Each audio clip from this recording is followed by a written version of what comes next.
What's up Sobat Penat? Gue bawain cerita baru buat lu nih. Tapi sebelumnya, buat lu pada yang pengen ceritanya dianimasiin, ketikin aja ya. Terus kirim kemari. Ntar kalau kepilih, gue balesin lu satu-satu. Nah, tungguin aja dah. Dah, skuy, nonton.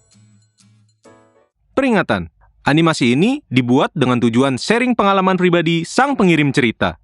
Dimohon untuk menghargai cerita tanpa menyudutkan beberapa pihak. Selamat menonton. Nama gue Bambang.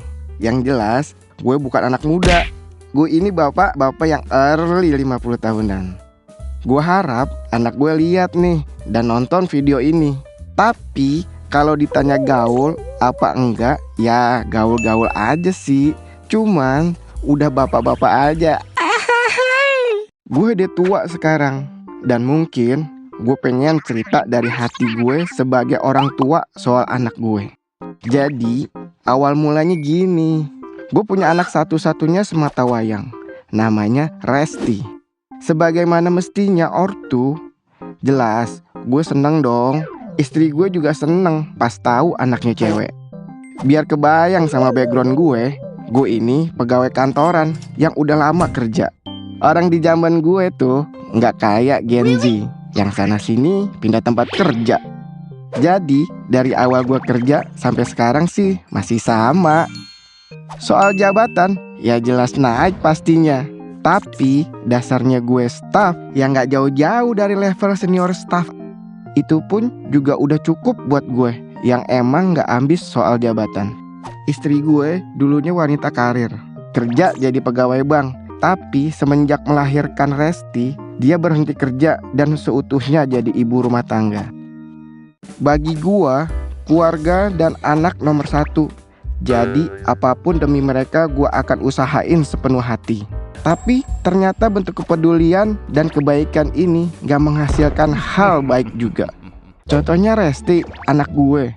Karena merasa Resti adalah anak satu-satunya yang gue dan istri gue punya, kita sayang banget sama dia. Dari kecil sampai gede, apa yang dia mau selalu gue beliin. Gue turutin, gue usahain supaya selalu ada. Dari tas sama sendal Barbie, jajan es krim macem-macem gue beliin. Semuanya gue turutin semata-mata karena gue sebagai ortu sayang sama anaknya. Dianya malah jadi anak yang manja.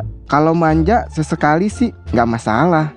Tapi dia jadi anak yang gak bisa ngelakuin hal-hal kecil sendiri.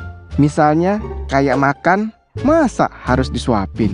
Padahal waktu itu udah SD, yang seharusnya bisa makan sendiri. Disuruh belanja ke warung deket rumah gak mau. Katanya males, takut ketemu orang lah. Sumpah, gue sendiri sampai gak paham nih anak tuh kenapa. Gue pernah ngomongin hal ini ke istri. Katanya sabar aja, nanti juga bakalan berubah pelan-pelan. Pasti ada waktunya sadar. Oke, gue berusaha berpikir positif. Kalau boleh jujur, gue emang pegawai kantoran kelas menengah. Nggak kaya, tapi juga nggak kekurangan. Semua bisa diusahain asal mau ngotot kerja. Gak jarang juga anak gue suka ngerengek minta dibeliin HP baru. Masalahnya selalu ada aja merek HP keluaran terbaru yang dia pengenin. Gue sampai heran, canggihnya di mana? Perasaan gue sama aja tuh. Beranjak ke masa SMA, dia mulai kenal musik K-pop. Apaan tahu? Tiap hari cuma di dalam kamar. Gak mau bantuin ibunya berberes-beres rumah. Apa sekedar bantu masak kalau malam. Duitnya habis mulu buat koleksi foto cowok-cowok Korea. Yang gue rasa kayaknya tuh muka sama semua dah.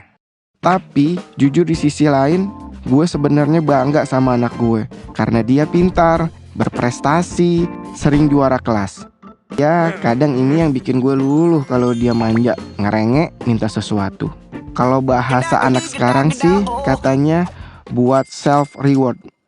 Cuman gue ngerasa kurang bermanfaat aja apa yang gue beliin. Apalagi kalau soal barang pernak-pernik K-pop. Gak jarang juga dia tiba-tiba ngambek gak jelas. Pas ditanya, kenapa?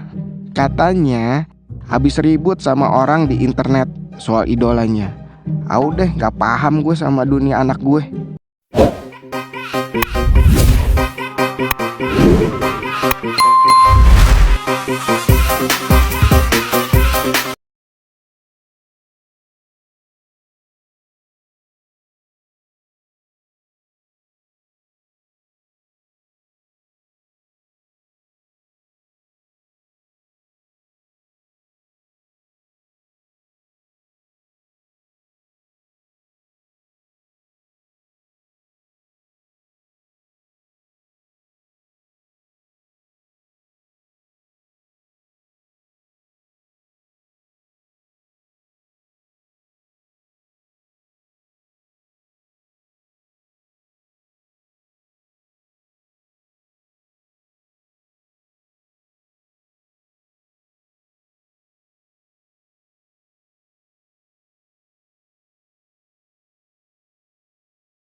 Bye.